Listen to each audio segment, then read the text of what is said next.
నా గురించి అంతగా మీకు తెలుసు కనుక నేను చెప్పుకోక్కర్లేదు. తర్వాత చిరంజీవి గారు ఒక స్టాల్వర్ట్, ఒక మెగాస్టార్,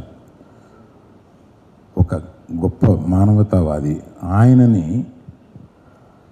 ఒక అల్లుడుగా పొందగలిగింది ఆవిడ. అల్లుడుగా ఆయనకి ఆమెకి ఉండే సంబంధం కూడా నేను మళ్ళీ చివరిలో చెప్తాను.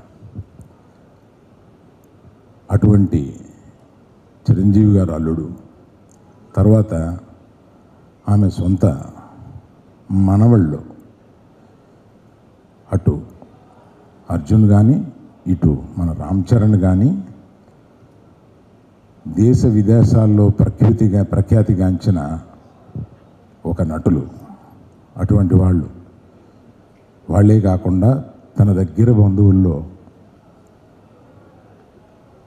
ఒక అల్లు శిరీష్, అల్లు వెంకటేష్,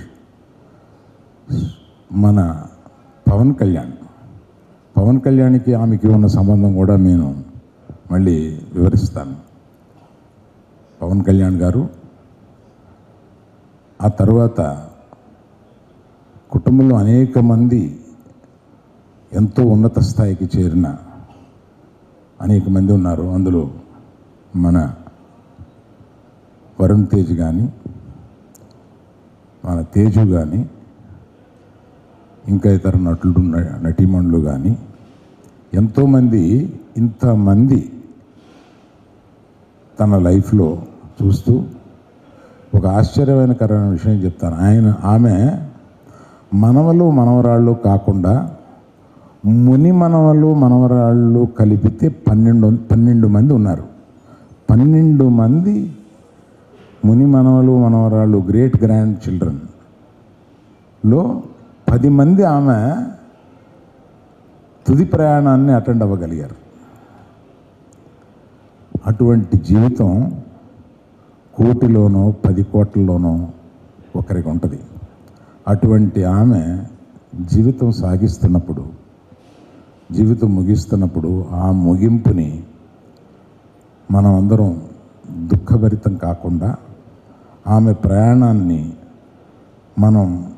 ఆమె మరణాన్ని అంగీకరించి, ఆమె ప్రయాణాన్ని ప్రశంసించి, ఆమెని ఒక సంతృప్తికరమైన వీడ్కోలుగా మనం చేయాలి అని మా కుటుంబ సభ్యులందరూ నిర్ణయించుకున్నారు. కళ్యాణ్ బాబుకి ఆమెతో ఉన్న ఒక సంబంధం చెప్పాలి. ముందు కళ్యాణ్ బాబు గారి గురించి చెప్తాను. కళ్యాణ్ బాబు సినిమా యాక్టర్గా కాకముందు మామూలుగా ఖాళీగా ఉంటున్న రోజుల్లో ఆమె కళ్యాణ్ బాబుని కళ్యాణి అని పిలిచేది. బాబు కళ్యాణి, చక్కగా ఉన్నావు, నువ్వు సినిమాల్లో చేయొచ్చు కదా అంటే, నాకు ఇబ్బంది అండి, నాకు సిగ్గండి ఏదో చెప్పేవాడు. కాదు నాయన, నువ్వు సినిమాల్లో చేయాలి కళ్యాణ్. ఇది కళ్యాణ్ బాబు గారు కూడా ఒక స్పీచ్లో చెప్పారు. అది మీ అందరి దగ్గర ఉంటుంది. ఆయన్ని సినిమాల్లో చేయాలని చాలా ఎంకరేజ్ చేస్తూ నన్ను కూడా, ఎరా చక్కగా ఉన్నాడు, కళ్యాణ్ని పెట్టు, సినిమా చేయాలి కదరా అని ఇట్లాగా కళ్యాణ్ని ఎంకరేజ్ చేసిన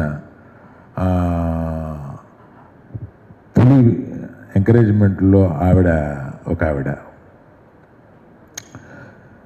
చిరంజీవి గారు ఎంతటి పెద్ద స్టార్ అయినా, ఎంత మెగాస్టార్ అయినా, కుటుంబ సభ్యుల దగ్గర ఆయన ఎట్లా ఉంటారో మీ అందరికీ తెలియంది కాదు, కొత్త కాదు.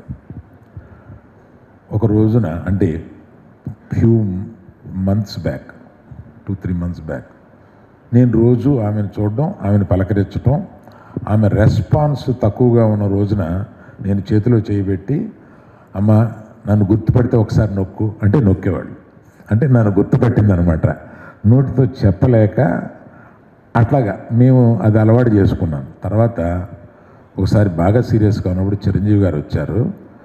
అమ్మ చిరంజీవి గారు వచ్చారు అని చెప్పి, అమ్మ నేను చిరంజీవిని అని అంటే ఆమె కళ్ళు తెరిచి ఏదో చెప్పడానికి ప్రయత్నించింది ఆమె ఆతృతతోటి. అంటే చిరంజీవి గారు అంటే అంత ఇష్టం ఆవిడికి.